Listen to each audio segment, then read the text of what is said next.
Austin and the United States appeared on the calendar as a decisive event for Max Verstappen's aspirations, and the series of results that have happened this weekend have him more alive than ever in the fight for the dream of a fifth Formula One Drivers' Championship.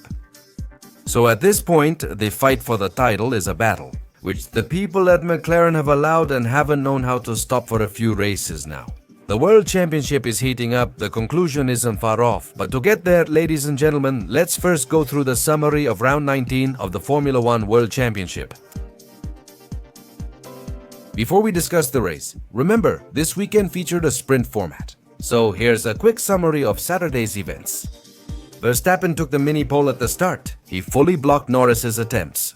Norris's poor start let Piastri pull alongside. On the climb up to turn number 1, Norris defended by braking late, but Piastri tried to squeeze him without realizing there were drivers around him and ended up crashing into Nico Hülkenberg. And thanks to the rebound from the accident, it caused him to take out his teammate. With this maneuver, he took himself out, but also Lando Norris, Fernando Alonso, and ruined Nico Hülkenberg's race.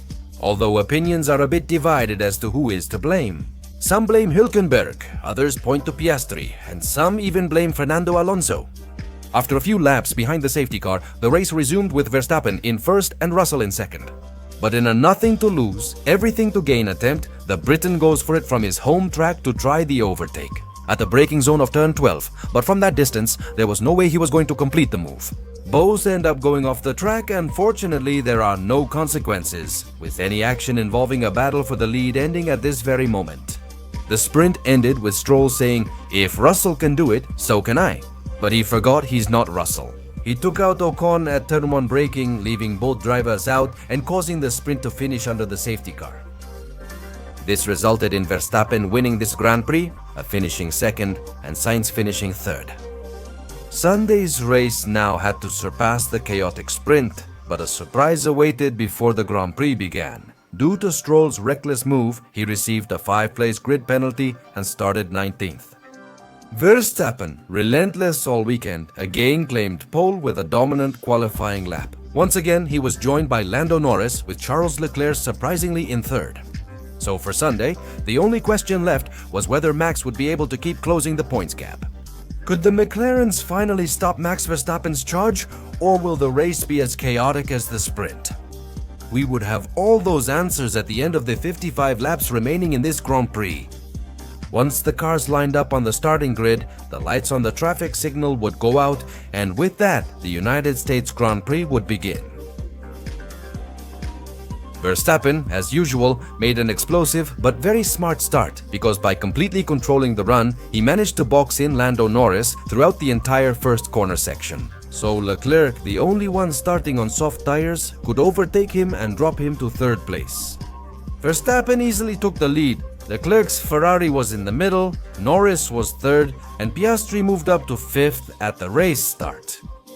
At the start, Alex Albon spun, further ruining his race. After lap times were deleted in qualifying, Carlos Sainz made a great move on Oliver Bauerman at one of the circuit's toughest points a lap later.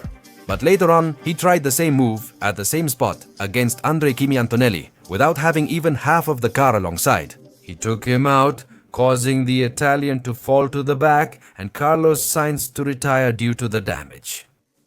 This caused the virtual safety car to come out, which ended on lap 9 where Leclerc was heroically holding off Lando Norris, making very good use of the soft tire he started the race with. After a few laps, it was clear Norris had better tires, but Leclerc still held him off for over 20 laps. This was essentially the race's only exciting moment. On lap 21, Lando Norris finally overtook Charles Leclerc for second place after many attempts. But the thing is, he lost so much time that way. Verstappen pulled ahead by 11 seconds, heavily wore his tires, and got 3 track warnings for exceeding limits. If he went off track again, he'd get a 5-second penalty. You could say that the maneuver had worked out pretty well for Leclerc up to this point, but instead of Ferrari bringing Leclerc in, after Lando Norris passed him, they kept him on track for another lap, letting Hamilton pick up speed and challenge his teammate, instead of letting him pass to save time with Lando. Norris started defending his position quite aggressively against his teammate, in a complete mistake by Ferrari, which made him lose time with Norris and also made Hamilton lose time with Norris, who, from being relatively close, ended up about 3 seconds behind him after that little battle.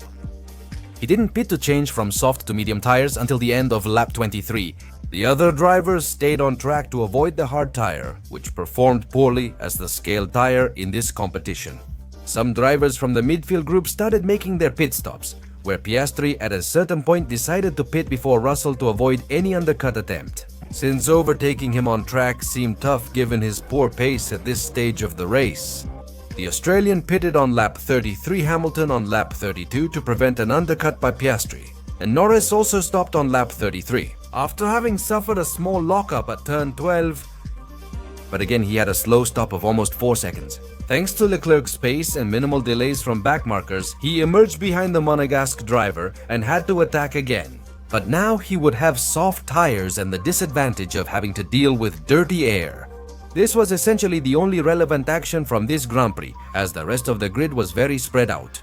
Albon and Antonelli were the only ones overtaking as they recovered from early lap incidents. But all these maneuvers were happening outside the top 10, so the only excitement the race offered was the battle for second place between Leclerc and Lando Norris, where the Brit was trying to attack, but he couldn't complete the move on any of the straights, until he momentarily gave up his attack to cool down the tires, which gave Leclerc a small breather. But since Norris reported that his tires wore out quickly, fear began to spread through the grid that the soft tires were degrading faster than expected in this second stint. This sometimes led to Verstappen managing his pace, which may have made starting on the soft tire the right strategy for this Grand Prix. But those thoughts faded when he couldn't catch Max and Norris closed in late, threatening his second place. On lap 51, he attempted a late braking move uphill into turn 1 and briefly took the lead, but Max used the pinza move to reclaim the position. Since Lando Norris stayed close during this part of the first sector, they reached the drag reduction system straight after turn 11. He overtook Leclerc to take second place, and the Monegasque driver was no longer able to respond to recapture second place in the race.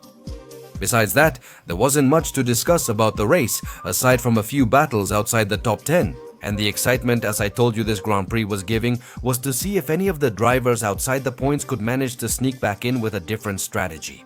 But in the end, they couldn't do it. Finally, the race ended with Colapinto overtaking Pierre Gasly for 17th after ignoring orders not to battle his teammate.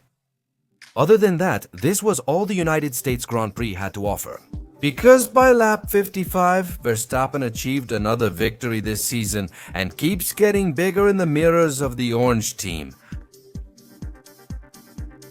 Max Verstappen earns his 5th win this season, closing the gap by 23 points in this Grand Prix. Oscar Piastri and 15 to Lando Norris, leaving only a 40-point difference. With 5 races remaining, the men of McLaren have already achieved a miracle. And at this point, it practically depends on him to be able to become world champion and achieve that 5th driver's crown. The rest of the top 10 of the United States Grand Prix would finish as follows. Second place for Lando Norris, who minimizes the damage with his second position. Third place for Leclerc in a brilliant race on his part. Fourth place for Lewis Hamilton. Fifth position for a missing Oscar Piastri. Sixth place for George Russell in a tough Mercedes race.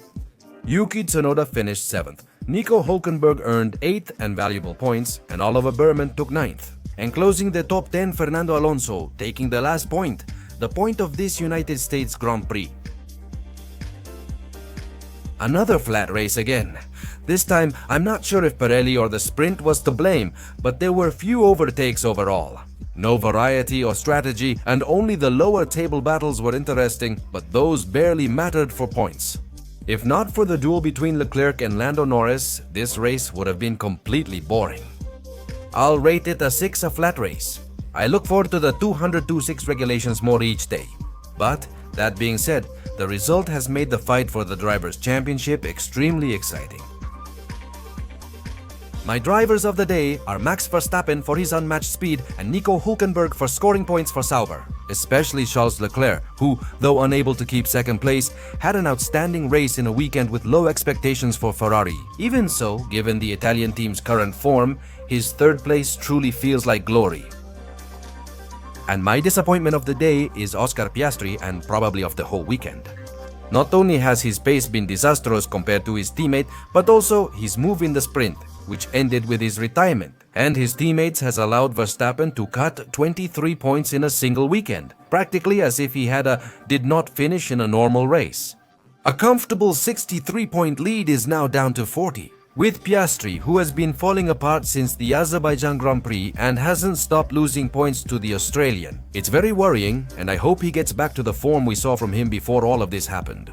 Otherwise, he'll throw away the driver's title with a disastrous season end. And who knows how this will affect him mentally next season, knowing the gap he had both with his teammate and with Max Verstappen. With that, we conclude the 2025 United States Grand Prix of Formula One summary. And so what did you think of the Grand Prix? Did you enjoy the race or feel disappointed, or who were your top drivers? And what rating would you give to this United States Grand Prix? Let me know all your opinions in the comments section. That's all for now. If you like this video, please give us a thumbs up. Subscribe, enable notifications to catch my new videos, and share with friends. Also, I invite you to follow us on these Instagram and Twitter accounts, the links to which will be in the description of this video. See you next Wednesday for the 2025 Formula One Mexico City Grand Prix preview. Thank you for tuning in. See you later.